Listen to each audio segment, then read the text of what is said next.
Hello and welcome to Jive Talking with me, Disco Dan. On today's episode we'll be taking a look back at the action from Hucknall this past Friday, the 12th of January.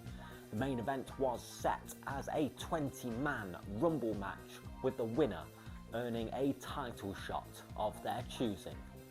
Before the show could begin, an announcement was made that the number 20 spot had already been allocated thanks to an anonymous contribution into the House of Pain bank account.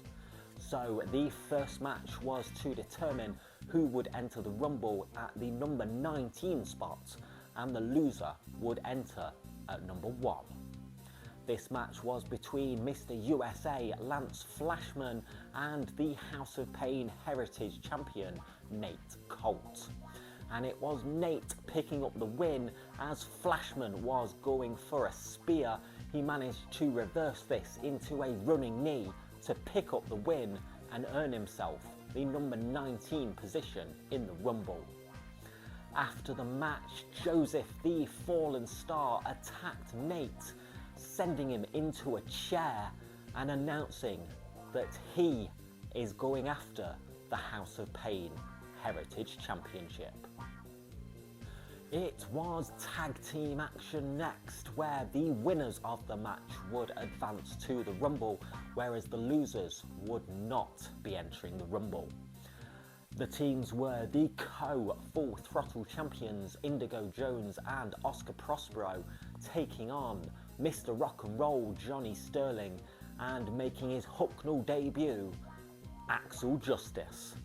And it was the team of Axel and Johnny picking up the win when Axel hit a stunner on Oscar Prospero, followed up by a tornado DDT by Johnny Sterling to pick up the win, meaning that Johnny and Axel advanced to that night's Rumble match. It was a triple threat match next, where the winner of the match would enter the Rumble at number 18, the loser would not enter the Rumble, and the third man not involved in the decision would enter at a randomly drawn position. The participants were Team Textbook's Kyle Crimson, the Screwdriver Zach Roberts, and the Pinfall Wizard TJ Dean. Zach looked to have things in control as he locked an armbar on TJ Dean, but Kyle Crimson came off the top rope with a vicious elbow onto the back of Zach's head and then pinned Zach to earn himself the number 18 spot in the Rumble.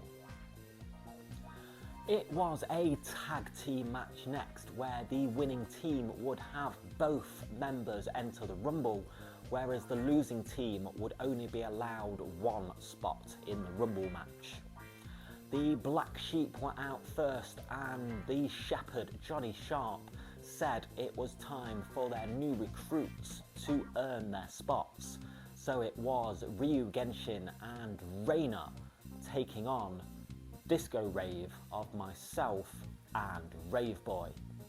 As me and Rave Boy were setting up to finish off Reina moved out of the way and I accidentally headbutted Rave Boy.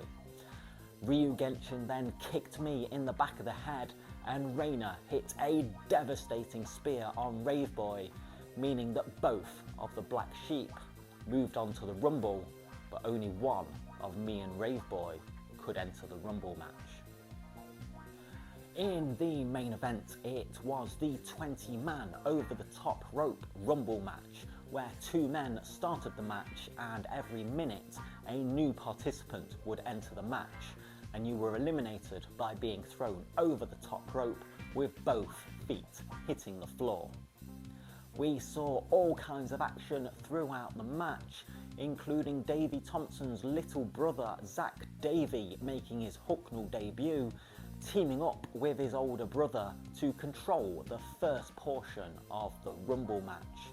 We saw the Greek giant Gallus show a much more fun side than we've ever seen in the past, much to the delight of the Hucknall fans.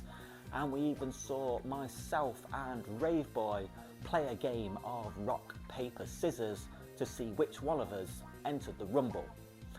It was me. Eventually, it came down to the final two of Mr. Rock and Roll Johnny Sterling and the man that had the number 20 spot thanks to the anonymous contribution, Grayson Clay. And it was Grayson Clay picking up the win, knocking Sterling out of the ring to win the Rumble and earn himself a title shot of his choosing.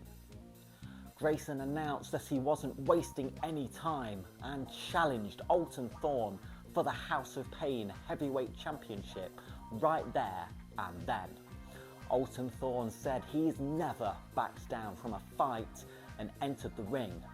And as the match began, Sash made his way out, much to the shock of the fans, having not been seen in House of Pain for months.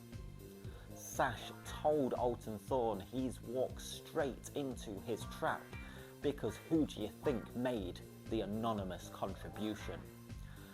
Grayson Clay then hit a low blow on the referee Neil, and then the Black Sheep came out to ringside and surrounded the ring. Alton tried to fight off all four of the Black Sheep, but the numbers game were too much.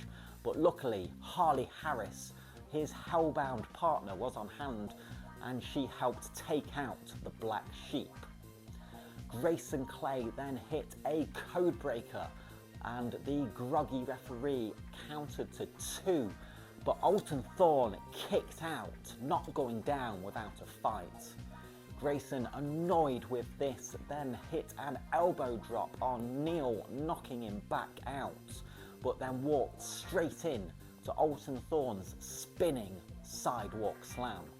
But there was no referee on hand to count the pin. As Alton Thorne was waking up the referee and lining up Grayson to pick up the win, Grayson hit him in the head with the title belt as Alton Thorne went for a powerbomb. Sash then entered the ring and hit a huge neckbreaker on Alton Thorne, and Grayson Clay covered him, and the referee slowly counted to 3, meaning that your new House of Pain heavyweight champion for the second time is Grayson Clay. Well, thank you very much for watching today. That is all I do have time for. Don't forget to like the video, share the video, leave a comment below, hit that subscribe button, and I will see you next time for some more Jive Talking.